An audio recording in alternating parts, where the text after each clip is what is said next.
ಎರಡನೇ ಸಲ ಪುಣ್ಯ ಅವಕಾಶ ಅಂತ ತಿಳ್ಕೊಳ್ತೇನೆ ನಾನು. ನಮ್ಮ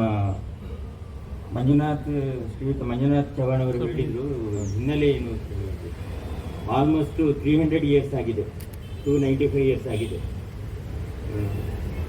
ಆದರೆ ಒಂದು ನಿಮ್ಮ ಇಲಾಖೆ ಅರಣ್ಯ ರಕ್ಷಣೆ ಮಾಡೋದು ಒಂದು ಕರ್ತವ್ಯ ಅಂತ ನಾವು ಬರ್ತೇವೆ. ನಿಮ್ಗೆ ಆಶ್ಚರ್ಯ ಆಗ್ಬೋದು, ಈ ಕಾರ್ಯಕ್ರಮಕ್ಕೆ ಜಡ್ಜಿಯ ನ್ಯಾಯಾಧೀಶರೇ ಯಾಕೆ ಬರಬೇಕು ಅಂತ ಹೇಳುವಂಥದ್ದು.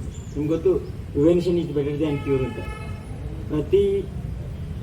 ನಾನು ತುಂಬ ಹೆಮ್ಮೆಯಲ್ಲಿ ಹೇಳ್ತಾ ಇದ್ದೇನೆ, ಇಷ್ಟು ಜನ ಕೆಲಸ ಮಾಡ್ತಾರೆ, ಆದರೆ ಇನ್ನೂ ಕೂಡ ಕಾಡಿನ ಮರಗಳು, ಪ್ರಾಣಿಗಳು, ಅದಕ್ಕಿಂತ ಮುಖ್ಯವಾಗಿ ಅರಣ್ಯ ಪ್ರದೇಶ ಉಳಿಸಬೇಕಾದ್ರೆ ಪ್ರತಿ ಸಲ ಜಡ್ಜ್ಮೆಂಟ್ ಬರಬೇಕಾಗಿದೆ. ಹೈಕೋರ್ಟ್ ಮತ್ತು ಸುಪ್ರೀಂ ಕೋರ್ಟ್ ಏನು ಹೇಳಿದೆ ಅಂತ ಹೇಳೋ ಮೇಲೆ ಫಾರೆಸ್ಟ್ ಆ್ಯಕ್ಟ್ ಅಮೆಂಡ್ ಆಗಿದೆ, ಹೊಸ ಕಾನೂನುಗಳು ಬರ್ತಾ ಇದೆ.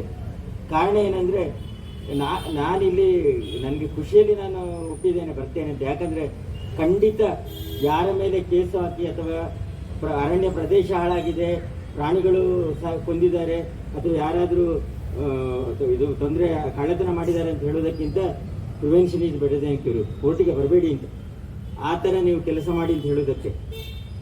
ಶ್ರದ್ಧಾಂಜಲಿ ಅಂತ ಹೇಳಿದ ಕೂಡಲೇ ನಿಮ್ಗೆ ಗೊತ್ತಿದೆ, ಚರಿತ್ರೆ ಗೊತ್ತಿಲ್ಲದಿದ್ದರೆ ನಮ್ಮ ಒಳ್ಳೆ ಚಾರಿತ್ರ್ಯ ಇರುವುದಿಲ್ಲ ಅಂತ. History, the person who does not know the history cannot be A good person ಅಂತ.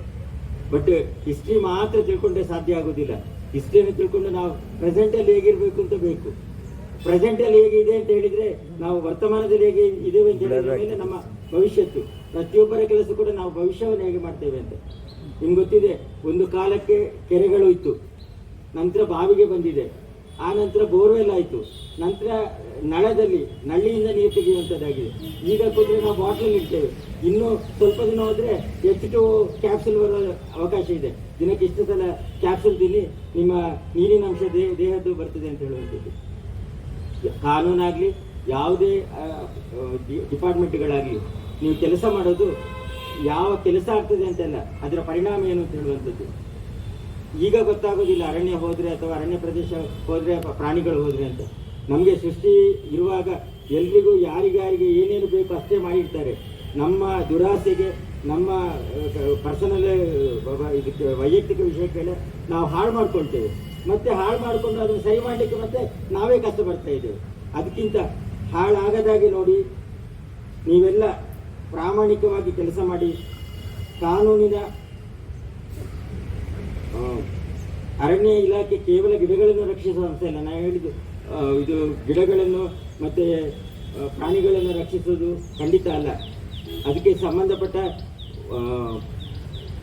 ಅರಣ್ಯ ಪ್ರದೇಶವನ್ನು ಕೂಡ ಒಂದು ಇಂಚು ಕೂಡ ಕಡಿಮೆಯಾಗದೆ ಕಾಪಾಡುವಂಥ ಕೆಲಸ ಕೂಡ ಅರಣ್ಯ ಇಲಾಖೆಯದ್ದು, ಪೊಲೀಸ್ ಇಲಾಖೆಯದ್ದು.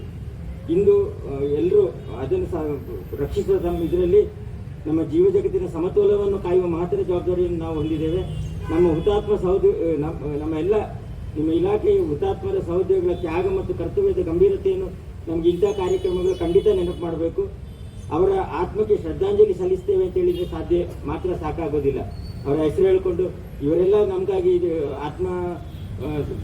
ಇದು ಮಾಡಿದ್ದಾರೆ ಅಂತಲ್ಲ, ಬಟ್ ಅವರು ಹೇಗೆ ಕೆಲಸ ಮಾಡಿದ್ದಾರೆ, ಯಾಕೆ ಕೆಲಸ ಮಾಡಿದ್ದಾರೆ ಅಂತ ಹೇಳುವಂಥದ್ದು ನೆನಪು ಮಾಡಿಕೊಂಡು ಅದೇ ರೀತಿಯಲ್ಲಿ ನೀವೆಲ್ಲ ಕೆಲಸ ಮಾಡಿದರೆ, ನಮ್ಮನ್ನು ಸೇರಿಸಿ ಎಲ್ಲ ಇಲಾಖೆಯವರು ಕೆಲಸ ಮಾಡಿದರೆ, ನಮಗಾಗಿ ಯಾರು ಜೀವ ತೆತ್ತಿದ್ದಾರೆ ಅವರ ಖಂಡಿತ ನಾವು ಅವರನ್ನು ನಿಜವಾದ ರೀತಿಯಲ್ಲಿ ನಾವು ಸ್ಮರಿಸುವಂತ ಹೇಳುವಂಥ ಭಾವನೆ ಇದೆ.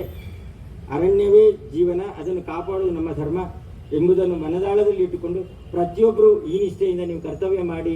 ನಾನು ಮೊದಲು ಹೇಳಿದಾಗೆ ಹಾಳು ಮಾಡಿಕೊಂಡು ಕೋರ್ಟಿಗೆ ಬಂದು ಅದನ್ನು ಸರಿಪಡಿಸುವುದಲ್ಲ, ಹಾಳಾಗದಂತೆ ನೋಡುವಂಥ ಹೊಣೆಯಲ್ಲಿ ನೀವೆಲ್ಲ ಕೆಲಸ ಮಾಡಿ. ಇವೆಲ್ಲ ನೆಚ್ಚಿನ ಎಲ್ಲ ಸಿಬ್ಬಂದಿಗಳಿಗೆ ಈ ನಿಟ್ಟಿನಲ್ಲಿ ನಾನು ಆಶಯಪಟ್ಟು ನಿಮಗೆಲ್ಲ ವಿನಂತಿ ಮಾಡಿ ಈ ಕಾರ್ಯಕ್ರಮಕ್ಕೆ ಬಂದು ಹಾಜರಾಗಿ 2 ಮಾತುಗಳನ್ನು ಹೇಳಲು ಅವಕಾಶ ಕೊಟ್ಟ ಎಲ್ಲ ಇಲಾಖಾ ಅಧಿಕಾರಿಗಳಿಗೆ ಮತ್ತು ಎಲ್ಲ ಸಿಬ್ಬಂದಿಯವರಿಗೆ ವಂದನೆ ಸಲ್ಲಿಸಿ